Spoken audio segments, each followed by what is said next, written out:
सबको सुमध्यान। आज जो हम लोग पाठ पढ़ने जा रहे हैं उसका नाम है अच्छे पड़ोसी के गुण।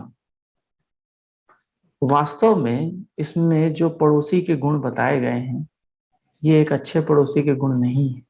तो आप कहेंगे इस पाठ का नाम अच्छे पड़ोसी के गुण क्यों है? अब आप सोचेंगे कि इसमें अच्छे पड़ोसी के गुण क्यों नाम रखा गया है ना। तो इस पाठ में अच्छे पड़ोसी का गुण इसलिए रखा गया है क्योंकि ये व्यंग्यात्मक लेख है। व्यंग्यात्मक है।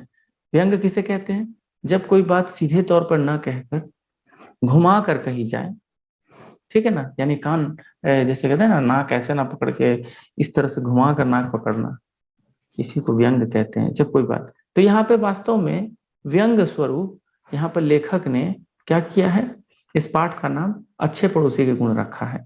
लेकिन वास्तव में वो पड़ोसी जो होते हैं और अच्छे पड़ोसी जो होते हैं उसके गुण ये बिल्कुल भी नहीं है। तो ये रहा पाठ अच्छे पड़ोसी के गुण। तो सीधे पाठ पर आते हैं।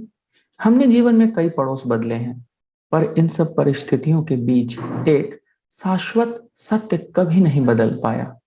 हमारा पड़ोसी के प्रति दृष्टिकोण आज भी स्नेहमय, उदार और सहायतापूर्ण रहा है। हमें यकीन है कि हमारे पड़ोसी भी हमारे प्रति ऐसे ही नेक इरादे रखते हैं। वास्तव में ऐसा नहीं है। जैसा कि अब मैंने पहले बता दिया, ये व्यंग है। हमारे एक पड़ोसी की पत्नी हमेशा बीमार रहती थी। हम उनके पति की शक्ल देखते और एक ही सवाल दागते, आज भाभी जी का क्या हाल है। यह वैसे ही होता जैसे किसी काने से कोई रोज दरियाफ्त करे कि भैया उस आंख में रोशनी आई क्या। अरे भैया वो जब देख नहीं सकता तो उसकी आंख आएगी कहां से। पड़ोसी कुछ समय बाद हमें देखते ही झुंझलाते और खुद ही आश्वस्त करते, आपकी भाभी जी की सेहत सुधर रही है, खुद ही बोल देते। हम घर जाकर अपनी श्रीमती से इस महान नारी के जीवन की तारीफ करते नहीं अघाते, यानी थकते नहीं है। यानी उससे हम क्या होते हैं, अघाते मतलब उससे बोर नहीं होते, ठीक है ना। 1 साल से बिस्तर पकड़े हैं, अच्छे अच्छे टें बोल जाते हैं, इसका मतलब है मृत्यु को प्राप्त हो जाते हैं इतने दिनों में। पर यह तो लगता है कि भगवान के यहां से अमरावती खाकर आई है, यानी अमृत पीकर आई है। ऐसे ही स्नेहमय व्यवहार हमारे पड़ोसी का भी था। हमें साधारण सर्दी जुकाम भी होता तो वे चेताते, अक्सर आपका गला खराब रहता है, किसी अच्छे डॉक्टर को दिखाइए। हमने कहीं पढ़ा था कि बार बार की खांसी कैंसर का प्रारंभिक लक्षण भी होती है। ले, कोई भी डर जाएगा, साधारण सी बात है। और साधारण सी बात को इतना खतरनाक ढंग से कहा जा रहा है भाई। यह हमारा सौभाग्य है कि हमने और हमारे पड़ोसी ने एक दूसरे के परिवारों की सेहत के लिए ऐसा ही सद्भाव का रवैया अपनाया। शायद यह इन्हीं पारंपरिक शुभकामनाओं का प्रभाव था कि हमारी भाभी जी की प्राण चिरैया चारपाई में अटकी रही। अर्थात इसी वजह से हम ज्यादा क्या रहे, उनके प्रति सचेत रहे और वो बच गई। और हमारी खांसी आती जाती तो रही पर कैंसर न बन पाई। एक दूसरे के बारे में अच्छे विचार हमेशा सुखद परिणाम देते हैं। जहां तक उदारता का प्रश्न है, अपने पड़ोसी के लिए हमारा दिल दरिया रहता है। भाई कैसे देखते हैं, ठीक है, दिल दरिया रहता है। कैसे, जरा देखते हैं।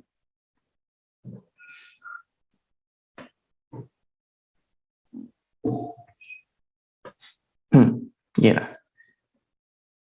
कैसे?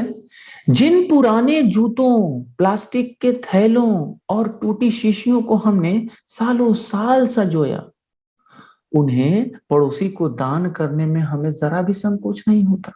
यानी जो ऐसा चीज था जो बहुत पुराना हो गया, जहां जो चीज हम लोग स्टोर रूम में रखते थे और जिसका कोई काम नहीं है, ठीक है ना, उसको क्या किया कबाड़ी वाले ने भी, क्या किया, रिजेक्ट कर दिया कि नहीं नहीं हमसे नहीं लेंगे। ऐसा नहीं है कि दिमाग टोका टाकी नहीं करता है, अंदर से अपनी बेशकीमती जायदाद, देखिए इसको बेशकीमती जायदाद कहा गया तो ये व्यंग्य ही तो है। वास्तव में वो तो कबाड़ है, किसी काम का नहीं है, कबाड़ वाला भी नहीं लिया है। और ऐसे वस्तुओं को जब वो अपने पड़ोसी को दान में देते हैं तो क्या होता है जरा देखिए। जायदाद खामख्वा पड़ोसी पर लुटाने के विरोध में स्वर उभरता है, बोला है क्या कर रहे हो भाई, इतना बेशकीमती जो अपना तुम जायदाद है उसको लुटा रहे हो। अर्थात ये सड़ा गला चीज भी देने को नहीं मानता। ठीक है ना। हम उसे समझाते हैं कि इतने सारे कबाड़ी इस साल को, इस माल को रिजेक्ट कर चुके हैं, इसे कहीं तो ठिकाना लगाना है, तो कहां लगाए? पड़ोसी के घर में। फिर जी कड़ा करके किश्त दर किश्त यानी इंस्टॉलमेंट में पड़ोसी की झाड़ी पर ऐसे घुमाते हैं और फेंक देते हैं, यानी सीधे उनके घर के पीछे। हमें ताज्जुब होता है कि वह हमसे उदारता के इस कृत्य माने कार्य के विरुद्ध कदम क्या करता है? बहस करता है। कहता है कि जाने कौन जंगली उसके घर में सड़ा गला कूड़ा फेंक जाता है। यह हमारी सामाजिक उपलब्धि है। सोचिए, मान लीजिए मैं पड़ोसी हूं किसी का और मैं ही कचरा फेंक दे रहा हूं। अब वो क्या कर रहा है? शिकायत कर रहा है कि पता नहीं कौन फेंक दिया है, लेकिन उसको नहीं पता, हालांकि उसे ठीक ज्ञात है कि पक्का बगल वाला ही फेंका है। ठीक है ना। कहता है कि जाने कौन जंगली उसके घर में सड़ा गला जो है कूड़ा फेंक जाता है। यह हमारी सामाजिक उपलब्धि है कि हम एक दूसरे का नाम लेकर बुरा भला नहीं कहते हैं। बुरा भला कहना होता है तो इशारों में कहते हैं। इसलिए कहावत है कि समझदार को इशारा काफी है। अब देखिए, लेखक कह रहे हैं अपन स्वभाव से ही अहिंसक है, कौन झगड़े झंझट में पड़े। हम जानबूझकर मूर्खता का अभिनय करते हैं और पड़ोसी के सामने कूड़ा फेंकने वाले को डटकर कोसते हैं। मैंने फेंका, मैं उसके पास गया और देखा कि वो चिल्ला रहा है, और जब चिल्ला रहा है तो मेरे क्या, हालांकि फेंका मैं नहीं है, नहीं नहीं ये बहुत गलत बात है, ऐसा नहीं फेंकना चाहिए था, बहुत गलत बात है। अब किसने फेंका है? मैंने। यानी जो फेंका है वही व्यक्ति जाकर वो ये समझाता है कि नहीं नहीं ये गलत काम है, ऐसा नहीं करना चाहिए। इसलिए कहावत है कि समझदार को इशारा काफी है, अपन स्वभाव से अहिंसक है, कौन झगड़े झंझट में पड़े। हम जानबूझकर मूर्खता का अभिनय करते हैं और पड़ोसी के सामने कूड़ा फेंकने वाले को डटकर कोसते भी हैं। ठीक है ना। अगले दिन हम अपने दरवाजे को कचरे के ढेर से सुशोभित पाते हैं, यानी पड़ोसी को पता चल गया कि मैंने ही किया है और वो मेरे दरवाजे के सामने उसने अगले दिन फेंक दिया, हालांकि मुझे मालूम है, लेकिन मैंने देखा नहीं उसने कब किया। ठीक है ना। अगले दिन हम अपने दरवाजे को कचरे के ढेर से सुशोभित पाते हैं। हम भी पड़ोसी से उस तीसरे गिरे हुए इंसान को, अब तीसरा कौन है? वास्तव में पड़ोसी ही है, लेकिन हम इनडायरेक्टली कहते हैं, डायरेक्टली नहीं, इंसान को हर प्रकार का संक्रामक रोग लगने की बददुआ देते हैं। यानी कोड़ी फूट जाए, तुम्हारे को पिल्लू पड़े, ये हो वो हो। देखिएगा जो है गांव में जिस तरह से होता है, अपनी तो एक ही तमन्ना है, यह कूड़े का संवाहक यानी जिसने भी ये कूड़ा लाया है ना, जल्द से जल्द कूड़े के ढेर में मिले, यानी वो भी पूरी तरह से बर्बाद हो जाए। पड़ोसी गंभीरता से मुंडी हिलाकर हमसे हमदर्दी जताते हैं। ठीक है ना। कूड़े का यह आदान प्रदान बिना रोके टोके चलता रहता है। ठीक। तो ये तो यहां था। अब देखिए, महिलाओं का कुछ अलग होता है। तो महिलाएं भी पड़ोसी धर्म निभाने में कोई कोर कसर नहीं छोड़ती हैं। उनका सिलसिला चीनी और चाय की पत्ती से शुरू होता है और एक दूसरे की साड़ी और शॉल पर आकर टूट जाता है। कैसे? बताते हैं। हमें एक दिन घर पर पड़ोसी की बेटी को एक बंडल लाते देखकर आश्चर्य हुआ। क्या हुआ? पड़ोसी की बेटी है, देखिए बंडल लेकर आ रही है भाई। अपने और पड़ोसी के सड़क के संबंध है। यहाँ लेखक कह रहे हैं कि देखिए भाई, हमारा यानी पुरुषों का जो संबंध है ना पड़ोसी धर्म, पड़ोसी जो है वो बाहर तक है, बाहर में मिलते हैं, बातचीत करते हैं, उसके बाद अपने अपने घर। लेकिन पत्नी का कुछ अलग है, यानी औरतों का कुछ अलग है। हमें एक दिन घर पर पड़ोसी के बेटी को एक बंडल लाते देख आश्चर्य हुआ। अरे, हम लोग बाहर ही मिलते रहे, अब पड़ोसी की बेटी मेरे घर में आ रही है, मुझे पता ही नहीं है। ठीक है। उनमें घर में घुसना शामिल नहीं है। उसने चहकते हुए सूचित किया, आंटी आंटी, मम्मी ने आपकी साड़ियां प्रेस करवाकर भेजी हैं। उन्होंने अपना तूश का शॉल वापस मंगाया है। अब आप सोच रहे होंगे ये तूश क्या है? वास्तव में ऐसा कुछ नहीं है, एक नाम रख दिया गया है। ठीक है ना। तूश यानी वो एक ट्रेंडी, जैसे हर समय में एक ट्रेंड होता है ना, उसी समय प्रचलित जो होता है, तो कहीं ना कहीं से वो प्रचलित हो और कहीं से वो लेकर आई होगी। तो पड़ोसी देखते, अरे बड़ा बढ़िया शॉल लाए भैया, जरा हमको भी एक दिन दीजिए। अब वो शॉल मांगती है, उसके बाद क्या होता है जरा देखिए। उन्होंने अपना तूश का शॉल वापस मंगाया है। तो इन्होंने कभी मांगा था, यानी लेखक की पत्नी ने उनसे मांगा था। ठीक। अब पड़ोसी मंगवाई है अपनी बेटी को भेज कर कि जाओ लेकर आओ, बहुत दिन हो गया नहीं दी है। अब देखिए ये क्यों नहीं दे रही है, क्या हुआ आगे देखते हैं। तो उन्होंने अपना तूश का शॉल वापस मंगाया है। अपन चकराया, बोले बाप रे बाप, तूश का शॉल तक मांग लिए, हमको पता ही नहीं था। लेखक कह रहे, हम पुरुष कचरा धोने फेंकने में लगे रहे और यहाँ साड़ी गजरा आने जाने लगा। सोचिए। ठीक। यानी ये औरतों के बीच ये सब होने लगा, लेकिन मर्दों के बीच बस बाहर बात होती है, बात खत्म। शॉल तो समझ में आता है, पर ये तूश क्या भला है पता नहीं। हम अपनी जिज्ञासा प्रकट कर पाते कि पत्नी ने लड़की को क्या कहा, शॉल खुद पहुंचाने के वादे के साथ विदा कर दिया और अंतर्धान हो। यानी उन्होंने कहा उनकी बेटी को, पड़ोसी बेटी को, एक काम करो, तुम घर जाओ, मैं खुद लेकर आ जाऊंगी, ठीक है। और खुद वो सोच में डूब गई, नहीं भगवान अब क्या होगा, अब क्यों ऐसा सोच रही है, जरा सुनिए। आई तो उनके हाथ में एक मटमैला सा गर्म कपड़े का टुकड़ा था। उनके चेहरे पर संत्रास यानी भय, डर का भाव था, और स्वर में परेशानी, एकदम परेशान थी वो। क्यों, पता लगेगा अभी आपको। पता लगा कि पड़ोसन से उधार लिए शॉल पर चटनी के कुछ दाग लग गए थे। हे भगवान, ये जो पड़ोसी से लेखक की पत्नी जो शॉल लेकर आई थी, उसमें चटनी के दाग लग गए थे। इसीलिए लेखक की पत्नी जो है परेशान थी और उस लड़की को भेजी थी, तुम जाओ हम खुद लेकर आए। पता लगा कि पड़ोसन से उधार लिए शॉल पर चटनी के कुछ दाग लग गए थे। हमें उसे ड्राई क्लीन करवाने का जिम्मा दिया गया। ठीक। चूंकि वह चूंकि वह कमबख्त तूश का था। मैंने कहा ना, तूश ऐसा कुछ है नहीं, बस गर्म कपड़ा नाम रख दिया गया, जैसे कैसे अलग अलग ब्रांड के होते हैं और एक तरीके से उसको बेचा जाता है। ठीक है ना, जैसे जलेबी के ही कई प्रकार है, मिठाई के ही कई प्रकार, हर गाय मिठाई ही है, कुछ उतना अंतर नहीं होता है। ठीक है ना। अब जैसे मान लीजिए काला जामुन और गुलाब जामुन, खास अंतर नहीं है। ठीक है ना। ओके, उसी तरह से तो वह कमबख्त तूश का था। उसकी सफाई में 150 की चोट लगी। अब आज के समय में ये जो 150 रुपए उस समय लगा था, आज के समय में 1,500 से कम नहीं लगा होगा। तो एक चटनी का दाग इनकी पत्नी से, यानी लेखक की पत्नी से क्या लग गया, इनको 1,500 रुपए का चूना लग गया, उसकी वजह से चुकाना पड़ा। क्यों, ड्राई क्लीन करवाना, भाई साफ नहीं करवा के भेजेंगे तो गड़बड़ हो जाएगा। लेकिन ताज्जुब वाली बात यह है कि इन्होंने तो साफ करवाया, लेकिन उसके बावजूद भी साफ नहीं हो पाया। ठीक ना। अपनी आज भी तूश के बारे में सिर्फ, वो क्या कह रहे हैं, अपनी आज भी तूश के बारे में सिर्फ इतनी ही जानकारी है कि वह गर्म कपड़े का ऐसा टुकड़ा है जिसकी धुलाई तक में जेब कटती है, अर्थात खर्च होते हैं। खरीदने में कौन जाने नाक कान की नौबत आती है। अब आप देखिए, आजकल के जमाने में अगर किसी के पास एप्पल का फोन हो या आईपैड हो, तो लोग सोचते बाप रे बाप, कहाँ से लाया। आजकल लोग तो किडनी बेचकर भी, आपने देखा होगा न्यूज में, किडनी बेचकर एप्पल का फोन ले लेते हैं। तो भाई नाक और कान, इज्जत वाली बात होती है ना। ठीक है ना। बहरहाल, पड़ोसन को तूस पर दाग लगने का हादसा ज्ञात हो गया। हे भगवान, अब पड़ोसी को पता लग गया कि लेखक की पत्नी ने चटनी का दाग लगाया। अब देखिए, दाग लगा वो तो ठीक है, लेकिन कभी कभी क्या होता है, हम कुछ गलत सोच लेते हैं। तो पड़ोसी अब लेखक की पत्नी के बारे में क्या सोच रही है, जरा सुनिएगा। तो उन्होंने तूश दागी करने के लिए हमारी पत्नी को दोषी ठहराया। कहा जरूर जानबूझ के, यानी लेखक की पत्नी ने जरूर जानबूझ के किया होगा, ऐसा पड़ोसी की पत्नी कह रही है। उनके अनुसार यह जानबूझकर किया गया अपराध था। क्यों? क्योंकि जिसकी जड़ में जलन और स्पर्धा की भावना थी, यानी जलन के मारे मेरे पास ही ना केवल उसका शॉल था, इसीलिए पक्का चटनी का दाग लगा दी, नहीं तो नहीं लगाती। बहुत बुरी है। यानी पड़ोस की पत्नी लेखिका की पत्नी के बारे में ये कह रही है। ठीक है ना।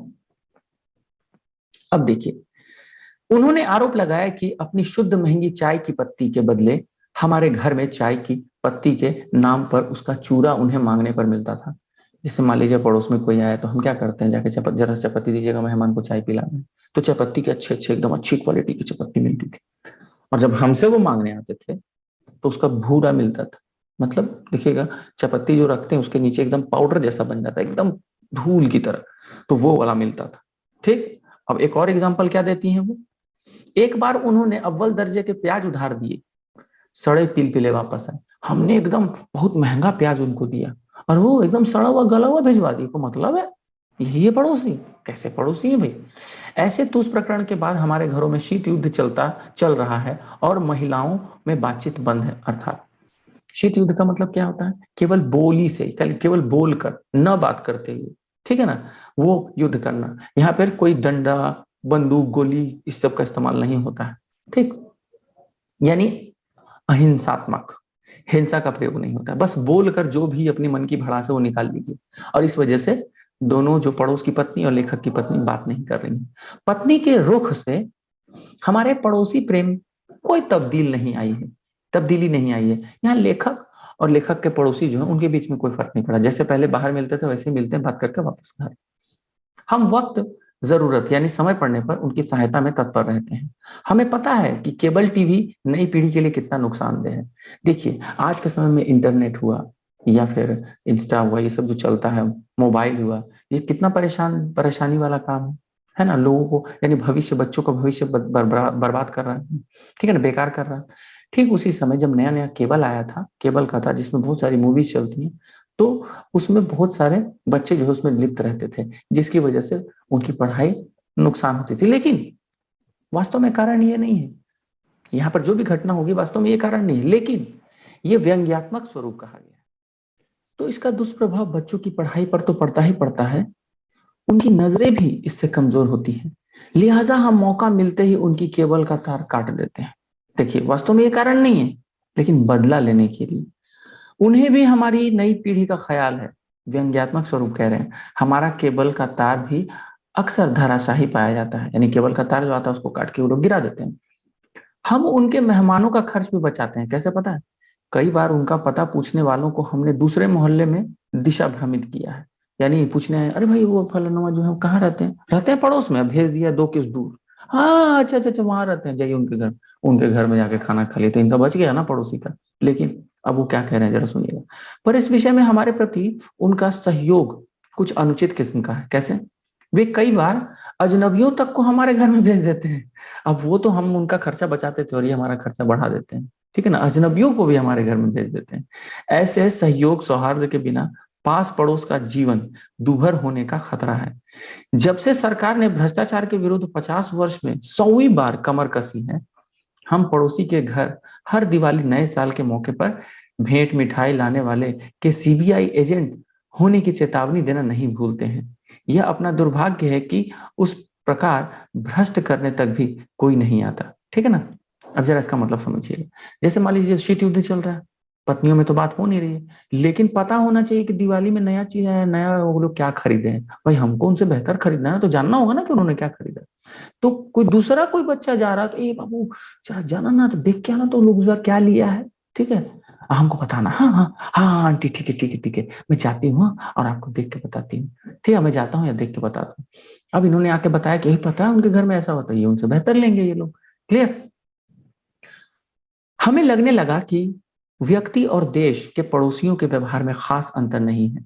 आखिर देश की इकाई भी व्यक्ति के समूह से ही तो बनती है, एक एक व्यक्ति मिलकर देश बनता है, ठीक है। जैसे हमारे पड़ोसी हमारे प्रति प्रेम और सद्भावना रखते हैं, आप समझ ही गए होंगे ये कैसा प्रेम और कैसा सद्भावना है ठीक है ना, रखते हैं, वैसे ही हमारे पड़ोसी देश भी हैं। पता है क्या करते हैं वो? शांति, अहिंसा और आंतरिक मामलों में हस्तक्षेप न करने का उसूल हर पड़ोसी देश संसार के सामने सार्वजनिक तौर पर अपनाता है।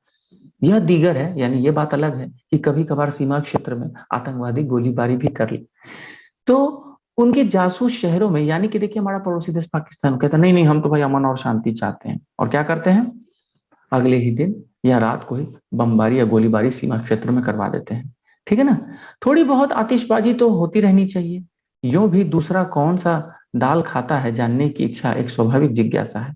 अपनी तो एक ही आकांक्षा है, पता है क्या, हमें अपने पड़ोसियों से इतना लगाव है, वह भी इससे अपने व्यवहार में कुछ सुधार लाए। देखिए अंत में जो है व्यंग नहीं बल्कि सच में कह रहे हैं कि देखिए जो कुछ भी हमारे पड़ोसी के बीच में, हम लोग आपस में सुधार लाए। और ये सब कब हो सकता है?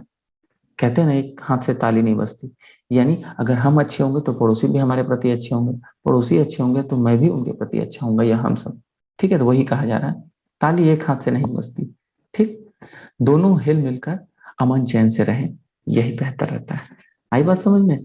तो ये रहा पाठ, और ये समाप्त हो गया है। आज के लिए इतना ही रहने देते हैं, फिर हम लोग अगली कक्षा में अगले पाठ के साथ मिलेंगे। धन्यवाद।